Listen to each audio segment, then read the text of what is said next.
Delhi is engulfed in a dense fog, leading to reduced visibility and disruptions in both flight and train services. The Indian Meteorological Department has reported the presence of a very dense fog layer in certain areas of Delhi and isolated regions of Haryana, Rajasthan, eastern Uttar Pradesh, Bihar, Jharkhand, Odisha, as well as West Bengal. Delhi experienced a minimum temperature of 12.3 degrees Celsius, while the maximum reached 18.6 degrees Celsius. The IMD has predicted ongoing light to moderate rain as well, accompanied by thunderstorms in various parts of Delhi NCR. Brian Thomas is joining us live from Delhi for more details on this big story. Brian, what is the situation right now? Is the fog layer continuing to be there in the national capital, and has this affected flight and train movement?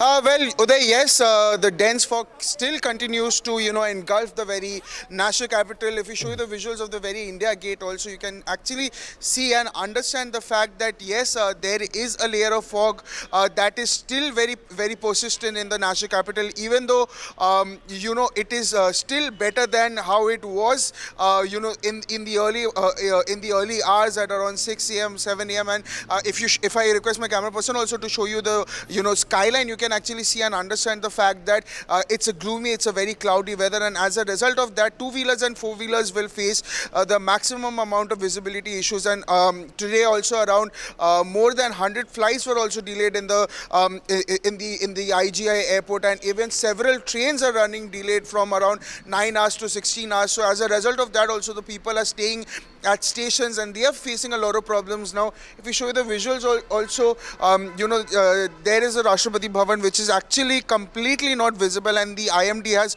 also predicted that the visibility will remain around 500 meters. Now, in the early morning, the visibility was around 50 meters, and even though this is the central part of the national capital, and this central part of the national capital is also facing a lot of problems in terms of visibility. Now, if you talk about the vehicular movements also, they are facing a lot of problems. Now, if you go to the isolated pockets, especially the Palam area, you can actually feel that the fog level is way higher than in the central part of the national capital. And if we talk about the cold now, yes, the cold, there is no respite in terms of cold. Yes, there was rain yesterday, and after that rain, there was some respite in the cold, but now also if the temperature now is 9 degrees Celsius, so yes, there is no respite. And we from NewsX also urge, elderly, children to stay indoors as much as possible, because it can cause a lot of health problems, be it headaches, be it cold and cough as well. Yes, Uday. Let me also bring in Mahendra Mahi at this point, who's joining us from Noida. Mahendra, if we talk about Noida, is the fog continuing its presence in all the NCR parts as well? And as far as the cold wave is concerned, have the temperatures dropped this morning too? बिल्कुल, देखिए, जिस तरीके से मौसम विभाग ने पहले ही अनुमान जताया था कि 31 जनवरी से लेकर 2 फरवरी तक जो मौसम है बिल्कुल बदल जाएगा, यानी कि जो कोल्ड का अटैक है वो दोगुना हो जाएगा, वैसा देखने को मिला। 31 तारीख से ही दोपहर से ही जो पूरे नोएडा एनसीआर के क्षेत्र में पहले हल्की बूंदाबांदी, उसके बाद देर शाम लगातार बारिश हुई। कल भी पूरे नोएडा एनसीआर में बारिश, जिसके कारण जो तापमान है वो काफी नीचे आ गया, यानी कि जो टेम्परेचर मैक्सिमम 18 पहुंच जाता था 2 दिन पहले, वो यहाँ 12-13 रहेगा, सुबह के वक्त 8-9 पहुंच जाता है। वहीं दूसरी तरफ देखिए, घने कोहरा जो पूरे नोएडा एनसीआर में पूरे उत्तर भारत में घना कोहरा देखने को मिला। कल जिस तरीके से और परसों जिस तरीके से हमने देखा कि जो कोहरा है, जिसके कारण सड़कों की जो विजुअलिटी है बिल्कुल लुप्त हो गई थी, यानी कि जो वाहन मालिक सड़क पे निकल रहे थे उनको आगे का जो सड़क है, जो आगे की रेड लाइट, वो तक नहीं दिखाई दे रही थी। सड़कें बिल्कुल सुनसान पड़ गई थी। आज भी अगर हम बात करें तो आज भी जो कोहरा है वो बहुत अत्यधिक कोहरा है। खासकर ग्रामीण क्षेत्रों की बात करें या आप शहरी क्षेत्रों की बात करें, तमाम इलाकों में आपको कोहरा दिखाई देगा। एक बार मैं तस्वीर भी आपको दिखा दूं, देखिए किस तरीके से आप अभी भी देखेंगे तो जो कोहरा है सामने नजर आएगा। 9:30 बजने वाले हैं, मगर अभी भी जो कोहरा है वो सड़कों पे कहीं ना कहीं आपको हावी दिखाई देगा, जिसके कारण जो यातायात है वो बहुत ज्यादा प्रभावित हुआ है। जो ऐसे वाहन है जो सड़कों पर दौड़ते हैं, खासकर वो रोडवेज बस हो या निजी बस हो या ट्रांसपोर्ट हो, उनपे बहुत ज्यादा कोहरा प्रभावित कर रहा है। जो रफ्तार है वो बिल्कुल धीमी पड़ गई। वही दूसरी तरफ देखिए, परसों से 2 दिन से लगातार नोएडा एनसीआर में बारिश हो रही, तो इसका फायदा ये मिल रहा है कि जो पॉल्यूशन है, जो पॉल्यूशन था नोएडा एनसीआर में, जो 350 एक पहुंच जाता था, अब कहीं ना कहीं नोएडा एनसीआर के लोगों को एक साफ सुथरी हवा लेने को मिली। आज की बात करें एयर क्वालिटी और कल की, तो आप यकीन नहीं मानेंगे, नोएडा एनसीआर में 80 AQI पहुंच गया, यानी कि जो कभी नहीं हो सकता था। तमाम प्रयासों के बावजूद सरकारी तंत्र होते थे जो एंटी स्मोक गन का इस्तेमाल करते थे, ऑड इवन का लागू करते थे, मगर इसके बावजूद भी जो पॉल्यूशन था वो 350 के पार रहता था। मतलब पिछले 2 दिनों से नोएडा एनसीआर का जो पॉल्यूशन है, कई इलाके ऐसे हैं जहां 55 या 60 पहुंच गया, और कुछ इलाके ऐसे हैं जहां 100-150 से ऊपर नहीं पहुंच रहा था। यानी कि ये जो बारिश है, ये नोएडा एनसीआर के लोगों के लिए काफी राहत वाली जी बारिश है। दूसरी तरफ देखिए, यही बारिश जो किसान है उनके लिए भी एक तरीके से वरदान है। जो फसलें हैं, चाहे हम तमाम फसलों की बात करें, उनके लिए जी भी जो बारिश है बिल्कुल जी। जी रजत कुमार कभी इस बार इस वक्त रुक कर लेते हैं। रजत ग्रेटर नोएडा से जुड़ गए हैं। Rajat, if you talk about Greater Noida, is the fog affecting traffic movement there? What is the scenario on ground on expressways and other parts of Greater Noida? अब देखिए उधर, जैसे ही सुबह 7 बजे की बात की जाए तो काफी मौसम खुला हुआ था, विजुअलिटी बेहद ही काफी कल के मुकाबले ठीक थी। लेकिन अभी कुछ मिनटों पहले की बात की जाए तो विजुअलिटी में काफी कह सकते हैं कोहरा घना हो चुका। आप देख सकते हैं कि चारों तरफ घना कोहरा ही कोहरा नजर आ रहा होगा। हालांकि अभी ये कुछ समय पहले की बात की जाए, मौसम बिल्कुल साफ था, धूप निकली हुई थी, अचानक से कोहरा बढ़ चुका है, जिससे कहीं ना कहीं यमुना एक्सप्रेसवे या ईस्टर्न पेरिफेरल एक्सप्रेसवे की बात की जाए, जहां पर अब खतरा है वो बढ़ चुका है। हालांकि जो पुलिस प्रशासन है वो लोगों को जागरूक कर रहा है कि आपको वाहन किस तरीके के चलाना है, क्योंकि जब कल और परसों जो बारिश हुई है उसके बाद जो पूरा दिल्ली एनसीआर ठंड की चपेट में आ चुका है। ग्रेटर नोएडा की बात की जाए, नोएडा की बात की जाए तो हर तरफ घना कोहरा है, वो छाया हुआ, लोग है वो घरों में कैद हो चुके हैं। उसके साथ साथ सबसे ज्यादा दिक्कत उन लोगों को है जो सुबह सुबह अपने काम धंधे के लिए जाते हैं, अपने या जो वाहन चालक है जो गाड़ियां चलाते हैं, जब वो सड़क पर जाते हैं तो उन्हें ना कहीं इस बढ़ते विजिबिलिटी के कारण उन्हें खतरा रहता है, उन्हें डर रहता है, जिसके चलते जो तमाम जो ग्रेटर नोएडा के एक्सप्रेसवे हो गए या जो जाम क्षेत्र है वहां पर इस विजुअलिटी के कारण जाम भी रहता है। तो कहीं ना कहीं पुलिस भी अलर्ट रहती है। लेकिन जिस तरीके से मौसम में बदलाव हुआ है, मौसम विभाग ने पहले ही कहा था कि 1 और 2 फरवरी के बीच में बारिश होने की संभावना है, वो जताई थी। बारिश हुई भी थी, उसके बाद कहीं ना अब जो है बदलते मौसम के साथ कहीं ना कहीं जो बीमारियां हैं वो भी बढ़ रही है। अस्पतालों की बात की जाए, वहां पर भी मरीजों की संख्या वो दिन प्रतिदिन बढ़ती हुई जा रही है। तो ऐसे में कहीं ना कहीं अब जो मौसम विभाग की माने तो पूरा जो हाफ फरवरी होगा वो सर्द भरा रहेगा।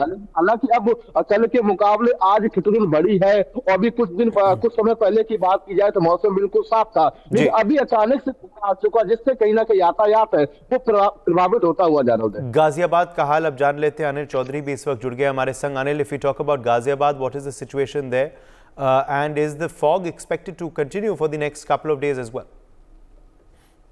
देखिए, मैं आपको बता दूं, बारिश को लेकर मौसम विभाग का अलर्ट जारी कर दिया है। मौसम विभाग ने कहा है कि 5 फरवरी तक यूपी के कई जिलों में घनी बारिश देखी जा सकती है, ओलावृष्टि भी हो सकती है। तो कहीं ना कहीं इस बीच इस बारिश से क्या क्या राहत मिली है ये मैं आपको बता देता हूँ। 2 दिन की बारिश से सबसे बड़ी जो दिल्ली एनसीआर की प्रॉब्लम रही है पोल्यूशन की, तो उससे कहीं ना कहीं आज निजात मिला है। जो वायु थी जो बेहद खराब स्थिति में पहुंच गई थी, 350 के पास एयर क्वालिटी इंडेक्स पहुंचा हुआ था, वो आज 100 एयर क्वालिटी इंडेक्स दर्ज किया जा रहा है गाजियाबाद का। ऐसे में कैसी तस्वीरें हैं गाजियाबाद की वो हम अपने दर्शकों को दिखाते हैं। आखिरकार आज काफी सुधार जो है गाजियाबाद की आबो हवा के साथ में जो सड़कें हैं उन पर भी देखा जा रहा है। जो घने कोहरे की जो चादर सड़कों पर दिखाई देती थी वो आज कहीं ना कहीं छट गई है। जो तस्वीरें हैं बेहद क्लियर आज गाजियाबाद की दिख रही हैं। सुबह से ही सूर्य देवता ने दर्शन आज दे दिए हैं, देख सकते हैं आप। सीधा जो है अपने स्क्रीन कैमरे के माध्यम से हम दिखाना चाहेंगे किस तरीके से गाजियाबाद में आज खिलखिलाती धूप जो है निकल गई है। बीते 1 महीने से पड़ रही कड़ाके की ठंड और कोहरे से लोगों का हाल बेहाल था, आम जनजीवन बेहद प्रभावित हो गया था। पर आज कहीं ना कहीं लोगों को धूप निकलने के बाद सर्दी से राहत मिलती हुई नजर आ रही है। तो आप समझ सकते हैं यदि टेम्परेचर की अगर बात की जाए तो 12 डिग्री सेल्सियस फिलहाल का टेम्परेचर दर्ज किया जा रहा है। तो कहीं ना कहीं ये बारिश जो है लोगों के दिल्ली एनसीआर की जनता के लिए राहत बनकर सामने आई है। जी बिल्कुल, बने रहिए आप हमारे संग। मैं इस वक्त हिमाचल प्रदेश का भी रुख करता हूं। हिमाचल का हाल जान लेते हैं विजयराज से। विजयराज बिलासपुर से इस वक्त जुड़ गए हमारे संग। Vijayraj, if you talk about Bilaspur, what is the weather there looking like right now? Is the cold wave continuing? Some parts of Himachal have also seen snowfall, isn't it? जी हाँ, बिलासपुर की अगर बात की जाए या पूरे प्रदेश की बात की जाए तो पूरे प्रदेश में पिछले 2 दिनों से बर्फबारी और बारिश का जो माहौल रहा है उससे यहाँ का जनजीवन जो है बहुत, यहाँ के लोग जो है खुश है। जहाँ तक बात की जाए बागवानों की, तो बर्फबारी होने की वजह से बागवानों के चेहरे खिले हुए हैं, क्योंकि जब तक बर्फ नहीं पड़ती है तब तक बागवानों को उनकी फसल नहीं मिल पाती। उसी तरह से हिमाचल के अन्य क्षेत्रों में जो बारिश हुई है उसकी वजह से भी हिमाचल में जो अब फसल की जो बात की जा रही थी कि फसल बर्बाद हो गई है, अब उस पे असर पड़ेगा। उससे अब जो किसानों के चेहरे खिले हुए हैं। लेकिन अगर धुंध और कोहरे की बात की जाए तो धुंध और कोहरा आज भी हमारे हिमाचल में पूरे बिलासपुर में तरह से फैला हुआ है जैसे कि पिछले कुछ दिनों से था। आज मेरे पीछे आप देख सकते हैं मौसम की धुंध की वजह से पूरा माहौल जो है धुंधमय है। और हालांकि जो पिछले दिनों से धूप जो है 11 और 12 बजे निकलती थी, अब कुछ दिन आज ऐसा महसूस हो रहा है कि आज धूप जो है कुछ जल्दी आ जाएगी। और जो बारिश होने की वजह से जो खुश्क बीमारियां लोगों को हो रही थी, अस्पताल भर रहे थे, बच्चे बीमार हो रहे थे, उस पर कुछ रोकथाम लगेगी। जी, कमलेश बोध के पास चलते हैं। मनाली से इस वक्त जुड़ गए हैं। मनाली में मौसम का हाल क्या है कमलेश? आसपास क्या बर्फबारी हुई है वहाँ?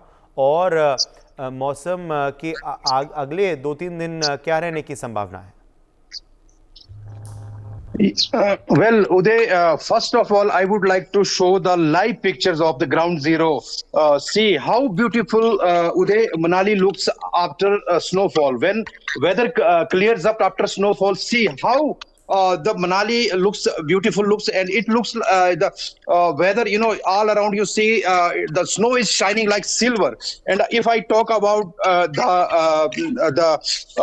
the road conditions and the other electricity, although Uday, it has brought happiness to the people and tourists, especially tourists who visited since last 2 days, had a lot of fun in the snow. But I will tell you, on the other hand, the life, people had facing, the miserable life also. I will tell you, for last 24 hours, there is no electricity in Manali area. Most of part of Manali area, there is no electricity, and the road between Kullu to Manali is also have been blocked because of this snow. On the other hand, if I talk about the temperature, this early morning temperature was -3 degree. And today, although it's clear weather today, IMD has said that today the weather will remain clear, but after 2 days once again there is a yellow alert there. Okay, so there is a yellow alert, but of course the snow has brought a lot of beauty to the area, as you were showing us, Kamlesh, but also of course some difficulties, some inconveniences as well for the locals. Let's quickly bring in Ravi Kumar now into the conversation. Ravi Kumar is joining us live from Lucknow. Ravi, what is the situation in Lucknow right now? Has Lucknow also seen fog reported this morning there, and is the cold wave continuing? हाँ, देखिए अभी सुबह का वक्त है और हमारे बीच धूप खिली हुई नजर आ रही है। तो कल की अगर बात करें तो 28 तारीख के बाद से जो मौसम बदला हुआ नजर आ रहा है। कल दिन में सुबह के वक्त धूप निकली हुई थी, थोड़ा सा तापमान में बढ़ोतरी थी, लेकिन उसके बाद हल्की बारिश और मौसम में पूरे बदलाव के बाद सर्दी फिरते हुई शाम होते तो कोहरा भी रहा पूरे दिन, फिर धूप नहीं निकली। हालांकि अभी सुबह से धूप निकली हुई है और जिस तरह इसका हल्की बारिश भी हुई थी लखनऊ, उसके अलावा आसपास के जिलों में हल्की बारिश हुई थी, जिसकी वजह से सर्दी बढ़ गई थी। लेकिन अभी सुबह के तापमान में करीब 13-14 डिग्री करीब तापमान अभी का है। हालांकि मौसम जानकारों ने जरूर बताया है कि अभी आने वाले 2 दिनों में कुछ बारिश की आशंका जरूर बनी हुई है, कहीं भारी बारिश और कहीं हल्की बारिश हो सकती है, तो ऐसे में सर्दी बढ़ेगी। लेकिन फिलहाल अगर 4-5 दिनों पहले की बात करें तो जो सर्दी थी वैसी सर्दी अभी फिलहाल लखनऊ के आसपास के जिलों में देखने को नहीं मिल रही है। सर्दी से जो भीषण सर्दी हो रही थी उससे राहत जरूर मिली है, धूप निकल रही है, जिसकी वजह से लोगों को राहत जरूर है। हालांकि Kamlesh, let me come back across to you. This time snowfall has been seen quite late, isn't it? In various parts of Himachal Pradesh and also the higher parts of Uttarakhand and Jammu and Kashmir, snowfall has been seen very late.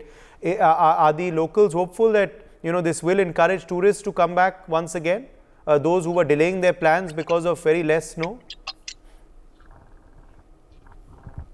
हाँ देखिए उदय usually जो होता है snowfall दिसंबर में शुरू होता है, लेकिन इस साल जो है करीब 2.5 महीने जिस तरह का जो ड्राई स्पेल रहा, उसके बाद जिस तरह से जो पिछले 2 दिनों से जो बर्फबारी हो रही है, उसके बाद जो है जो सैलानी, खासकर सैलानी जो है काफी दिनों से जो बर्फबारी का इंतजार कर रहे थे, वहीं पे अगर मैं बागवानी व किसानों की बात करूं तो वो भी जो है ड्राइनेस के कारण जो है उनकी फसलें भी जो है खतरे में थी। लेकिन जिस तरह से जो है पिछले 2 दिनों से जो बर्फबारी और जो बारिश हो रही है, उसके बाद जो है सभी ने राहत की सांस ली है उदय। क्योंकि मैं आपको बता दूं, जो एप्पल्स का जो यहाँ पे जो बिजनेस होता है, पूरे अगर हिमाचल की बात करूं तो मैं 6,000 करोड़ रुपए का जो है टर्नओवर जो है एप्पल से आता है। तो ऐसे में जो है एप्पल्स के जो पेड़ है उसके लिए जो है चिलिंग आवर्स की जरूरत होती है, क्योंकि लगातार जो है करीब जो है एक एप्पल के पेड़ के लिए 1600 घंटे चिलिंग आवर्स की जरूरत होती है। चिलिंग आवर्स का मतलब कि माइनस में जो है टेम्परेचर रहना चाहिए। तो ऐसे में इससे पहले जो है लगातार जो 2-2.5 महीने जो ड्राई स्पेल जा रहा था, तो सभी जो किसान बागवान जो काफी चिंतित थे। लेकिन जिस तरह से जो अभी ताजा जो बर्फबारी हुई है, उसके बाद जो है जहां टूरिज्म जो बूस्ट करेगा, वहीं किसान बागवानों के लिए भी ये जो बर्फबारी है राहत की खबर लेके आई है। आशिक मीर का भी इस वक्त रुक कर रहे हैं, कश्मीर से इस वक्त जुड़ गए हमारे संग। Ashiq, what is the situation there in J&K? There has been snowfall in certain parts of J&K as well, isn't it? What is the temperatures like in Srinagar this morning? देखिए उदय, मैं आपको बताऊंगा कि बीते कुछ दिनों से लगातार कश्मीर के जितने भी हिल स्टेशन है, पहाड़ी इलाके हैं, वहां पर काफी ज्यादा बर्फबारी हो रही है। और उस बर्फबारी का असर जो है सीधे तौर पर मैदानी इलाकों पर भी दिख रहा है। अगर हम मैदानी इलाकों की बात करें तो जिस हिसाब से मैदानी इलाकों पर भी बर्फबारी हो रही है, तो कहीं ना कहीं आम लोगों के साथ साथ यहाँ पर जितने भी टूरिस्ट पहुंचे हैं, उनमें एक अलग ही खुशी नजर आ रही है। अगर हम कश्मीर की टूरिस्ट डेस्टिनेशंस की बात करें तो विंटर टूरिज्म के नाम से कश्मीर काफी ज्यादा मशहूर है दुनिया भर में। और यहाँ पर दुनिया भर से जो टूरिस्ट आते हैं, खाली इस चीज के लिए आते हैं ताकि यहाँ पर स्नो मिले। लेकिन बीते कुछ 2 महीने से ज्यादा अरसे से कश्मीर में स्नोफॉल कहीं पर नजर नहीं आ रही थी, जिसकी वजह से यहाँ पर जितने भी टूरिस्ट आते थे वो मायूसी के साथ वापस लौट रहे थे। लेकिन बीते कुछ दिनों से लगातार कश्मीर के पहाड़ी इलाकों पर भारी बर्फबारी हो रही है, जिसकी वजह से अब फिर से टूरिस्ट जो है वापस आने लगे हैं। कई सारे टूरिस्ट ने इसलिए अपना विजिट जो है कैंसिल किया था क्योंकि यहाँ पर बर्फबारी नहीं हो रही थी। लेकिन अब जो है लोगों के साथ साथ अब यहाँ पर पहुंचे टूरिस्ट, उनमें भी एक अलग ही खुशी नजर आ रही है। साथ साथ आपको भी ये भी बताऊंगा कि जम्मू श्रीनगर राष्ट्रीय राजमार्ग नेशनल हाईवे जो है फिलहाल ट्रैफिक के लिए रोक दिया गया है, क्योंकि कई जगहों पर मिट्टी के तोदे गिराए हैं, जिसकी वजह से लोगों से वार्न किया जा रहा है लोगों को कि इस शहर पर फिलहाल सफर ना करे जब तक ना क्लियरेंस हो इस रोड की। और एक और खबर ये भी है कि कई एक जिलों में जो है एवलांच वार्निंग इशू की गई है।